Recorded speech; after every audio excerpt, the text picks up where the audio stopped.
নমস্কার, কেমন আছেন সবাই? Welcome back to my channel. একটা নতুন ভিডিও নিয়ে আপনাদের সবার সামনে আবার উপস্থিত হয়ে গেছি। সময় এখন বিকেল 4:30 মতো। অফিসের কাজ শেষ করে এবার বাড়ির উদ্দেশ্যে রওনা দেব। চারপাশটা আপনাদের একবার দেখিয়ে দিলাম। সবই বৃষ্টি হয়ে গেছে আর সবুজটা যেন আরো বেশি উজ্জ্বল হয়ে উঠেছে। আকাশ এখনো ঘোলাটে, বৃষ্টি মনে হয় এখনো 3-4 দিন ধরে চলবে। এই পুরো সপ্তাহটাতেই বৃষ্টি বৃষ্টি আর বৃষ্টি। আবার মনে হয় আসবে। আকাশের চেহারা খুবই খারাপ। সামনে আমার বাহন এবং সারথি দুজনেই রেডি। এখন শুধু গাড়িতে উঠে বসার অপেক্ষা। যেতেও অনেকটাই সময় লাগে, প্রায় 1 ঘন্টার মতো টাইম তো লাগেই। এখন অফিস ফেরত সবার ভিড়, সবারই বাড়ি যাওয়ার তারা। আজকে একটা মজার ঘটনা ঘটলো জানেন তো। আজকে সল্টলেকে না আমরা রাস্তা হারিয়ে ফেললাম। আমরা কিন্তু ঠিকই আসছিলাম জানেন তো। করুণাময়ী বাস স্ট্যান্ড থেকে স্ট্রেট এসে আমাদের ব্রডওয়ে রোড নেওয়া উচিত ছিল, কিন্তু আমরা সেই পার্টিকুলার আইল্যান্ডে ফার্স্ট লেফট টার্নটা না নিয়ে সোজা চলে আসি এবং প্রায় 15 মিনিটস ওই একই রাস্তাতে চলতে থাকি। কি ঝামেলা বলুন দেখি। কিন্তু জানেন তো, এই হারিয়ে যাওয়াটাই যেন আমাকে ফিরিয়ে নিয়ে গেল এক অন্যরকম জায়গায়।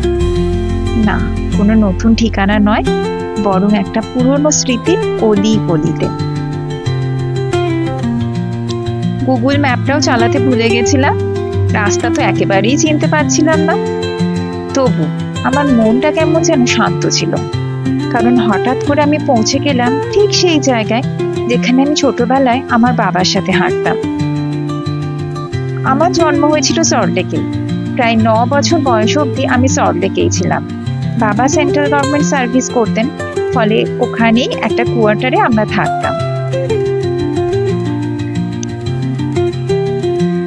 সেই সময় যখন বাবার সাথে মাঝে মধ্যে বিকেলবেলা আমরা হাঁটতে বেরোতাম, বাবা না আমার হাতটা শক্ত করে ধরে থাকতেন, যেন এই বিশাল পৃথিবীর ভিড়ে আমি কোথাও হারিয়ে না যাই। তখনকার সল্টলেক ছিল অনেক শান্ত, অনেক ফাঁকা। সেই রাস্তাগুলো দিয়ে হাঁটতে হাঁটতেই গল্প করতাম। বাবা মাঝে মাঝে ঠোঙায় করে পটেটো চিপস কিনে দিত। সেই পটেটো চিপসের স্বাদ আজকের এই লেজ, কুরকুরে কিংবা আঙ্কেল চিপস কোথাও পেলাম না।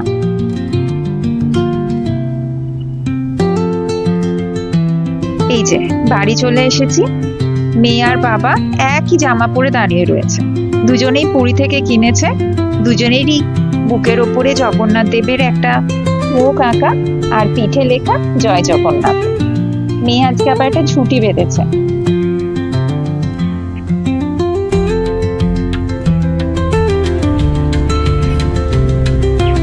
আর এই যে বাবুর খাওয়া দাওয়াতে তো তীব্র অনীহা, খাটের ওপর বসে বসে পা দোলাচ্ছে।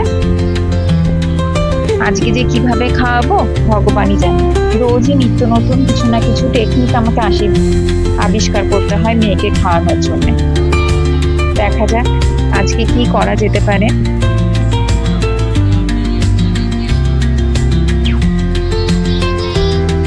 কখন যে মহারানীর মুড হবে এসে খাবারের বাটিটা শেষ করবেন তিনি। আর এই যে আজকের খাওয়া কমপ্লিট হয়েছে এই পাতি লেবুটির জন্যে। একটি বাটি, 2টি চামচ আর একটি পাতি লেবু, এরাই আজকে খাওয়া শেষ করতে আমাকে সাহায্য করলো।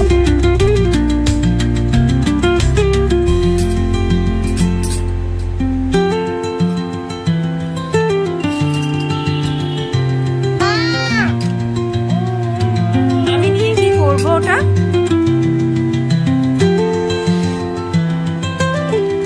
খাওয়া দাওয়া শেষ, এবার একে ঘুম পাড়ানোর ব্যবস্থা করব। ব্লগটাও শেষের পথে। সেই যে হারিয়ে যাওয়ার গল্পটা করছিলাম, আজকের এই হারিয়ে যাওয়াটা আমার কাছে জানেন তো কোনো দুঃস্বপ্ন নয়, বরং এক আশীর্বাদ।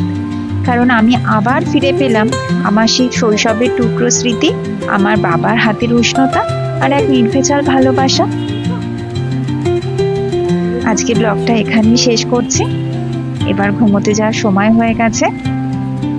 সবাই খুব ভালো থাকবেন, সুস্থ থাকবেন, পরিবার পরিজনকে নিয়ে সবাই খুব ভালো থাকবেন।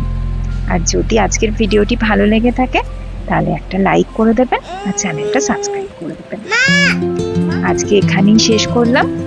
সবাই খুব ভালো থাকবেন, সুস্থ থাকবেন, পরিবারের সবাইকে নিয়ে খুব আনন্দে থাকবেন।